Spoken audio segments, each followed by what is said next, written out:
À mesure que l'on étudie les cartes centenaires de Longeville, se déploie toute une génération oubliée.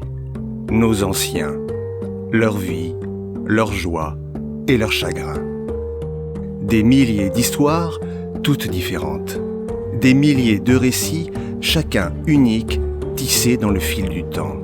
C'est toute l'histoire d'un village que nous allons vous conter. Fait des âmes qui l'ont bâti et des siècles qui l'ont façonné.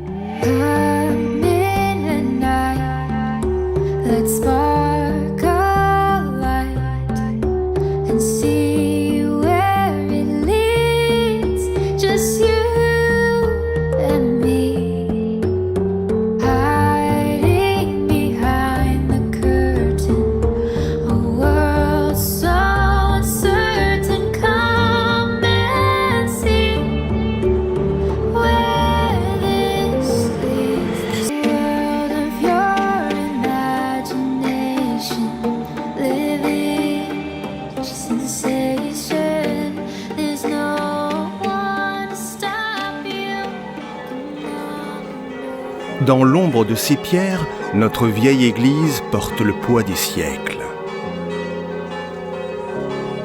Aujourd'hui, elle répond au nom de Notre-Dame de l'Assomption. Mais les hommes ont oublié le souffle originel de son premier nom.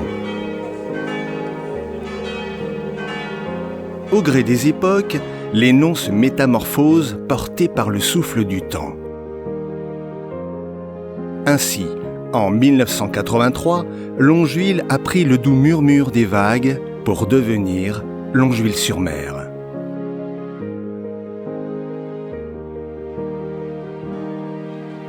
Mais remontons ensemble le cours du temps pour vous dévoiler le premier nom de notre église.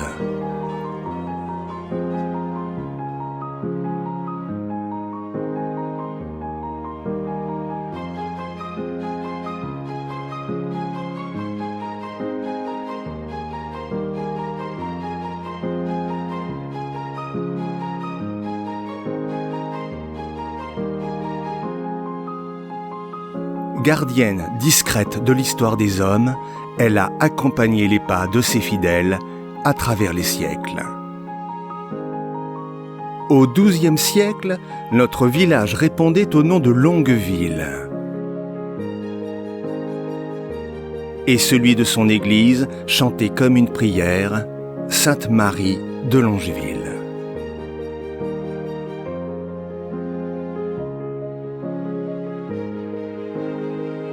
Notre église, sans doute la plus ancienne des pierres de la région, rayonnait d'une majesté qui s'étendait bien au-delà de ses murs. La renommée de Notre-Dame de Longeville était si grande que les cartographes, perdus dans l'éclat du nom de Marie, oubliaient jusqu'au nom du village, ne laissant sur leur carte que celui de la Vierge.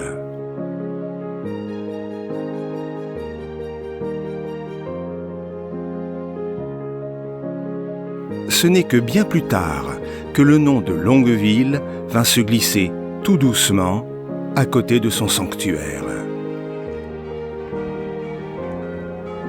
Ce seul fait suffit à révéler l'importance qu'elle revêtait autrefois, lorsque son écho illuminait toute la région. Poursuivons notre voyage à contre-courant du temps et transportons-nous à l'ère romaine. Le nom de Longavilla se dévoile dans les précieux cartulaires de l'abbaye Sainte-Croix de Talmont, témoignant de l'installation des Romains. Ceux-ci ont édifié de vastes exploitations agricoles, de grands domaines constitués souvent de suites de longs bâtiments. La villa romaine est une vaste exploitation rurale comprenant plusieurs bâtiments agricoles dispersés, la pars rustica, au sein de domaines cultivés de manière intensive. Ces suites de nombreux bâtiments sont certainement à l'origine du nom Longavilla. Ainsi, on retrouve aussi la trace de leur installation à Jars, où une vaste villa gallo-romaine a été découverte en 2007, datant du 1er au 4e siècle de notre ère.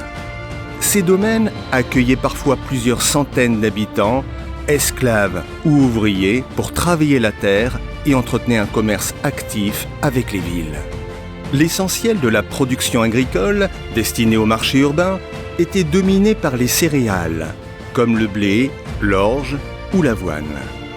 Cependant, les Romains maîtrisaient aussi l'art de l'extraction du sel dans les marais salants. Dès l'époque pré-romaine, il est fort probable que les salines de Talmont et de Jars, bien que modestes, étaient déjà en activité. Le sel, pour les Romains, constituait aussi une monnaie d'échange, comme en témoigne l'origine latine du mot salarium, qui a donné naissance à notre terme salaire. Les Romains utilisaient le sel pour la conservation des aliments, mais aussi pour la réalisation du principal condiment utilisé à Rome, le garum.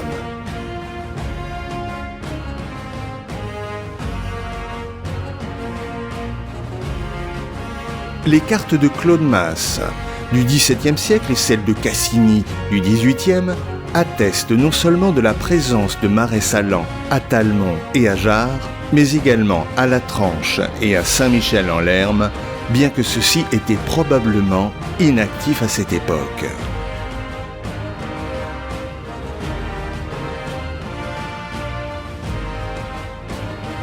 Curieusement, celle de Longeville mentionne un ancien marais salant, bien qu'aucune trace de son activité ne soit retrouvée à l'époque médiévale.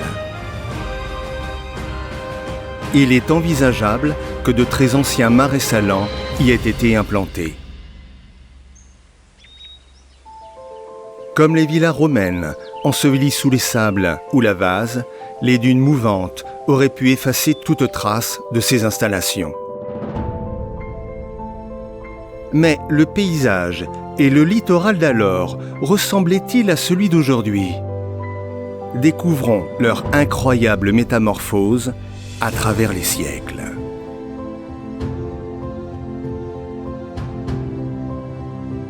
Autrefois, un vaste golfe connu sous le nom de golfe des Pictons ou golfe du Poitou s'enfonçait profondément jusqu'à Niort, qui demeura un port maritime jusqu'au XVIIIe siècle.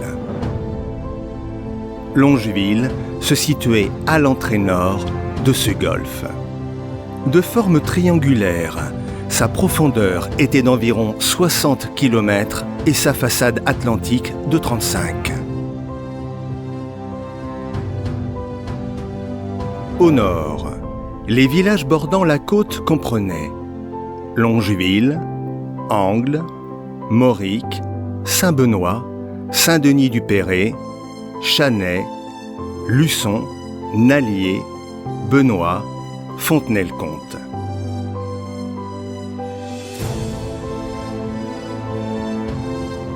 Les îles du Golfe étaient nombreuses, comprenant La Tranche, Grue, Saint-Michel-en-Lerme, Trièze, Charon, Puyraveau, Maillezais. Mais sur la carte du Golfe des Pictons, il manque un élément crucial qui existait il y a 5000 ans. Un immense promontoire qui s'étirait de nord-ouest en sud-est. Le promontoire des Pictons. Il se dressait autrefois devant le littoral de Longeville. La disparition du golfe des Pictons est largement attribuable à la destruction de ce promontoire par la montée des eaux. Le comblement du golfe résulte de deux processus naturels de sédimentation complétés par l'intervention humaine. Dans un premier temps, la montée des eaux et les tempêtes ont érodé le promontoire, transportant les sédiments qui ont peu à peu constitué un cordon dunaire reliant la commune de Longeville à l'île de La Tranche. Cette formation a partiellement refermé le golfe. Par la suite, les apports alluviaux des cours d'eau ont favorisé l'accumulation de sédiments, entraînant une élévation progressive du fond du golfe. Enfin, l'homme a achevé ce processus en aménageant des canaux de drainage et en construisant des digues, accélérant ainsi son assèchement.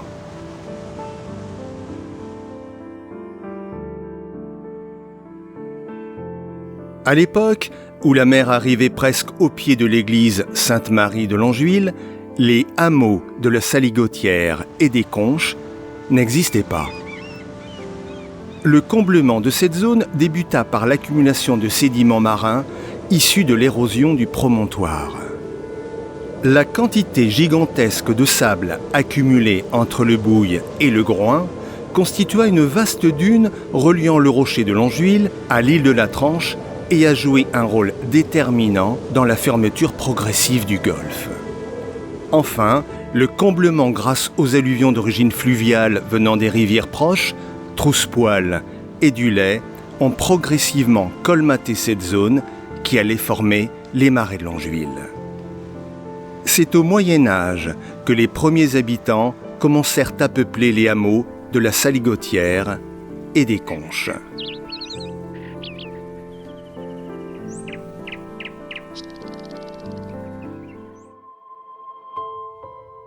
Le territoire de la commune nous en dit long sur son passé. Il se compose de 3 secteurs différents où le peuplement n'a pas débuté simultanément. Le territoire de Longeville s'étend sur 38 km². Au nord, plus de 15 km² de terre calcaire sur lequel s'est établi le bourg de Longeville. Le peuplement de cette région remonte à des époques préhistoriques. Au sud, s'étendent 12 km² de marais bordés de cordons de dunes accueillant leurs premiers habitants à partir du Moyen Âge. Quant à la partie littorale, elle ne fut habitée qu'à partir du XXe siècle.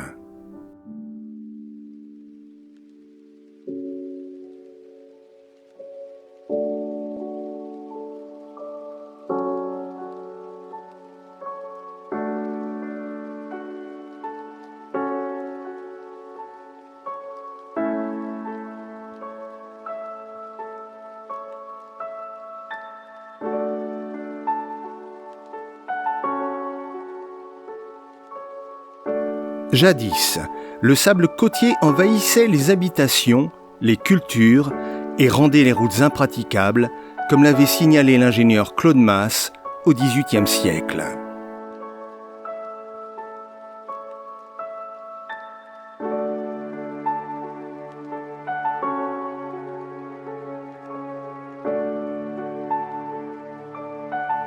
Les paysans étaient confrontés à un fléau plus grave que celui de la montée des eaux. L'enfouissement sous les dunes de sable de leurs maisons, de leurs champs et de leurs marais salants. Les récoltes étaient perdues et les terrains agricoles devenaient improductifs. Face à l'envahissement des sables, Napoléon Ier fixa un décret visant à végétaliser les dunes afin de les fixer. Il fallut, dans la seconde moitié du XIXe siècle, les fixer par des plantations de pins maritimes, selon la méthode mise au point au siècle dernier par Brémontier dans les Landes et utilisée déjà dans plusieurs secteurs du littoral vendéen. En 1836, une cartographie des dunes a été entreprise, révélant que, pour Longeville, seulement 3 hectares étaient des dunes stables, tandis que 514 hectares étaient des dunes mobiles, une proportion considérable. Face à cette réalité, il devenait impératif de stabiliser ces dunes. 5 gardes sont nommés pour surveiller les semis et empêcher le parcours des bestiaux. La forêt n'a été plantée à Longeville qu'à partir de 1850 sur le cordon dunaire.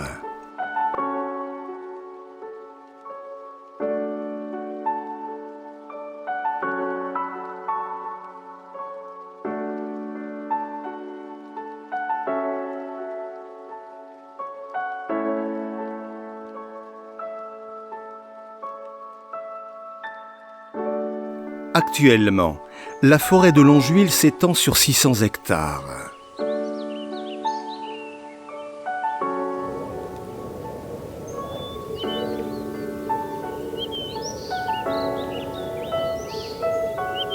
Nous sommes habitués à ce merveilleux paysage forestier.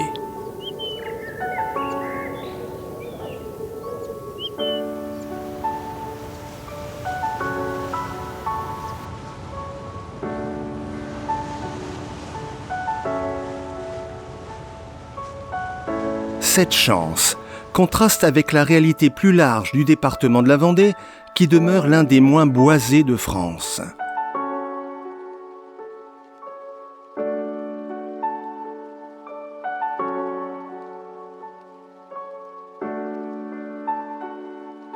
La faible densité forestière du département est parfaitement visible depuis l'espace grâce aux images satellites.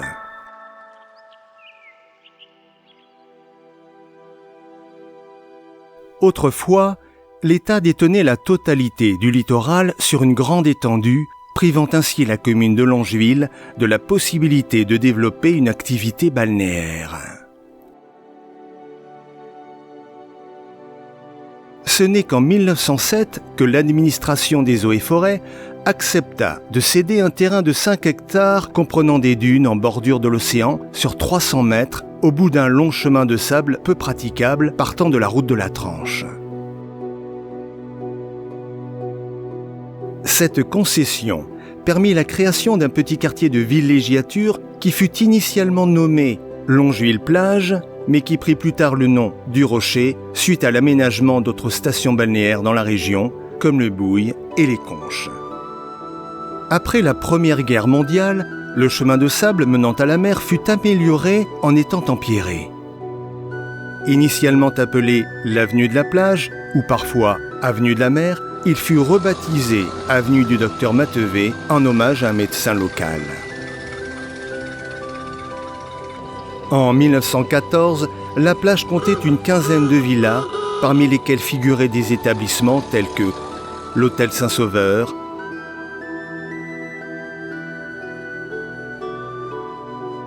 le Café de la Plage,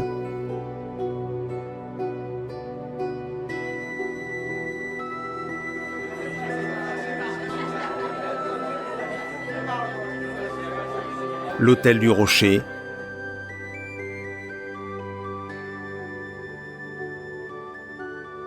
ou le Café de l'Océan.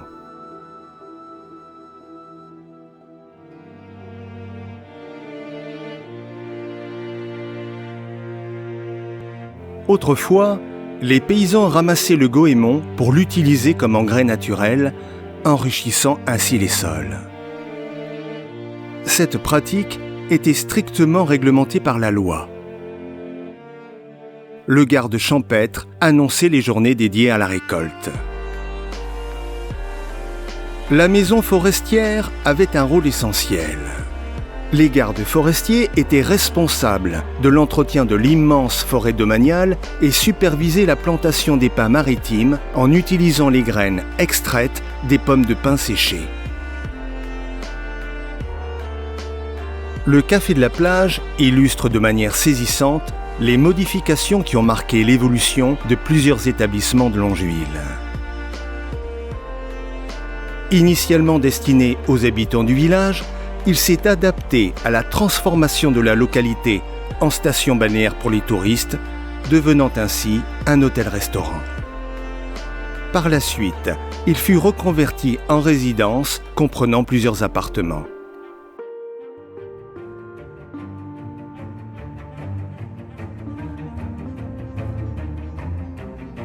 De nombreuses cartes postales révèlent des villas et des cafés qui bordaient jadis l'avenue du Docteur Matevé. Embarquons pour une quête nostalgique à travers la découverte de ces demeures d'autrefois.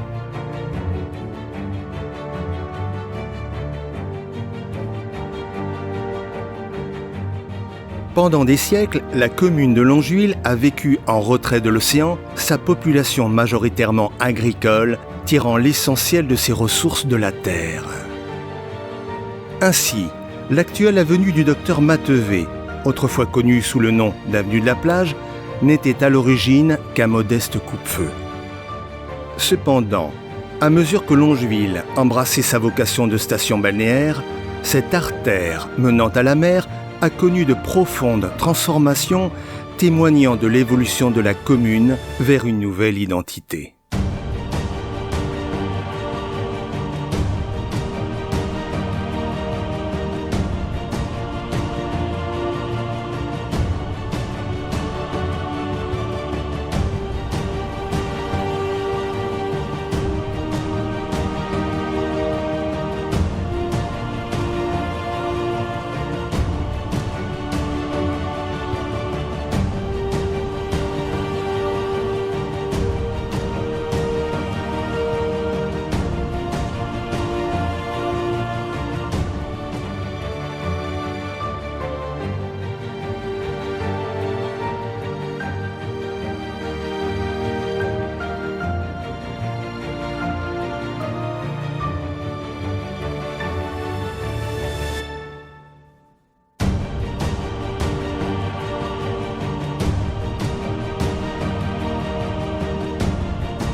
En 1921, la production électrique en Vendée se limitait à de petites installations locales.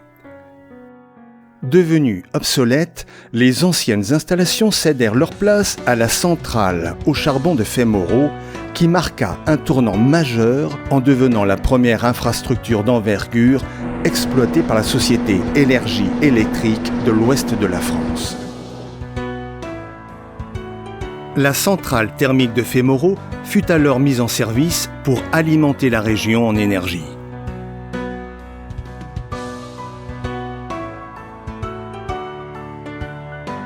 À Longeville, l'électricité fit son entrée en 1927.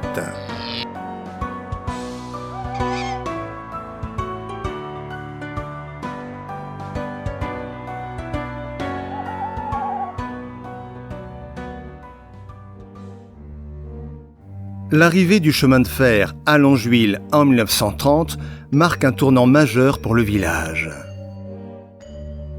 Surnommé le Tortillard, en raison de sa lenteur limitée à 30 km/h et de son tracé sinueux longeant les routes et frôlant parfois les habitations, ce train roulait sur des voies à écartement étroit.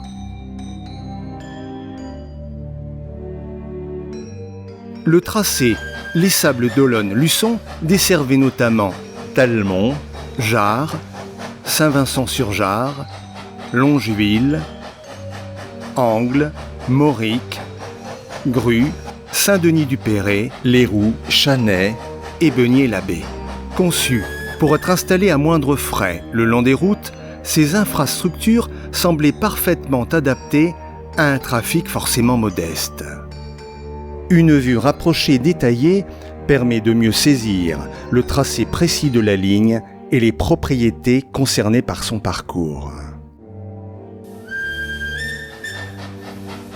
Partant de la départementale D21, en provenance de Saint-Vincent-sur-Jars, la ligne oblique vers le nord, franchissant successivement la rue de Foch et la rue du Général de Gaulle, avant d'atteindre la gare. Elle reprend ensuite sa course en bifurquant vers le sud, longeant la rue du Général de Lattre de Tassigny, pour finalement s'orienter en direction de la ville d'Angles.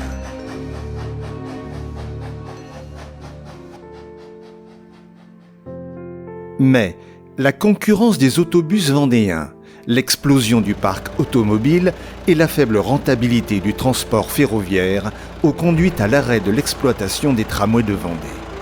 L'arrêt final du trafic fut prononcé le 31 décembre 1949. Le réseau ferroviaire secondaire desservant Longeville n'a existé que pendant 19 ans. Par la suite, la gare a été démolie pour laisser place à l'hôtel de ville, utilisé par la municipalité de 1955 à 1986. Aujourd'hui, ce bâtiment a été transformé en bibliothèque. Le tracé de ce réseau suivait une ligne que vous allez comprendre. Il suivait l'ancien trait de côte, évitant ainsi de traverser l'ancien golfe des Pictons, présentant des zones inondables. Toutes les autres gares de ce réseau secondaire existent encore, à l'exception bien sûr de celle de Longeville.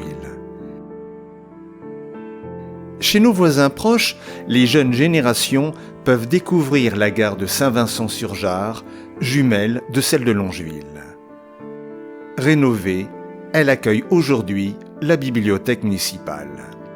À l'arrière du bâtiment, ses toilettes en forme de wagon évoquent son passé ferroviaire.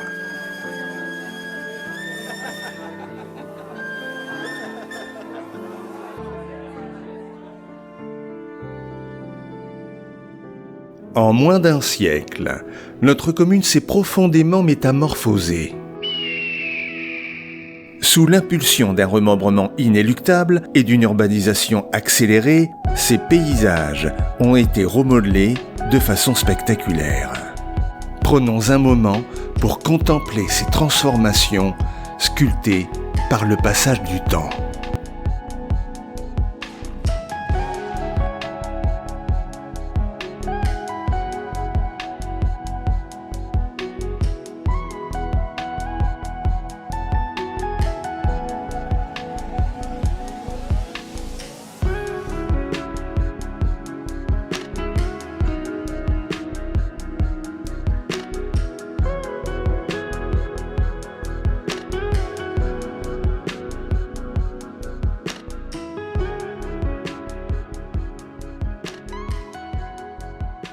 Depuis les premières cartes postales du début du XXe siècle, le territoire a connu une métamorphose saisissante, si bien que les jeunes générations peinent à reconnaître les lieux immortalisés sur les clichés d'antan.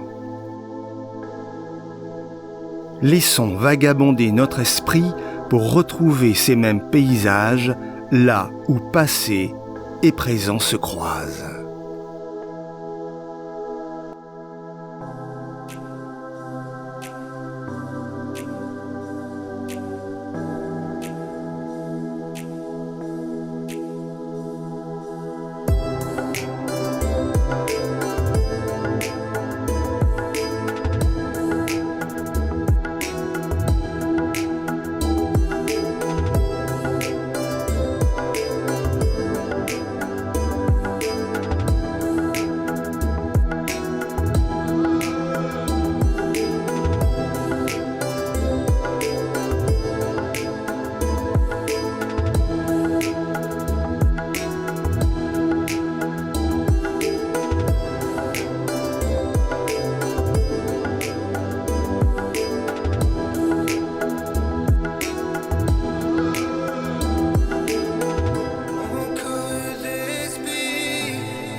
Voilà, des générations se sont succédées. Des hommes et des femmes se sont aimés et ont aussi aimé leur territoire. Chaque arbre planté, chaque sentier tracé raconte une part de cette histoire.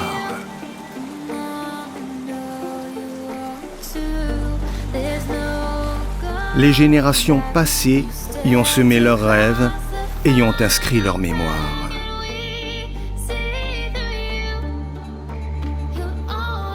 C'est notre histoire collective.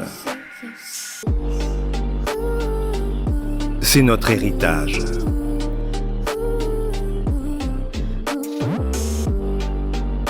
Il nous appartient de préserver l'âme de ce patrimoine précieux et fragile pour le transmettre aux générations futures. Face aux défis climatiques et à la pression des activités humaines, l'avenir dépendra de nos choix et de nos actions.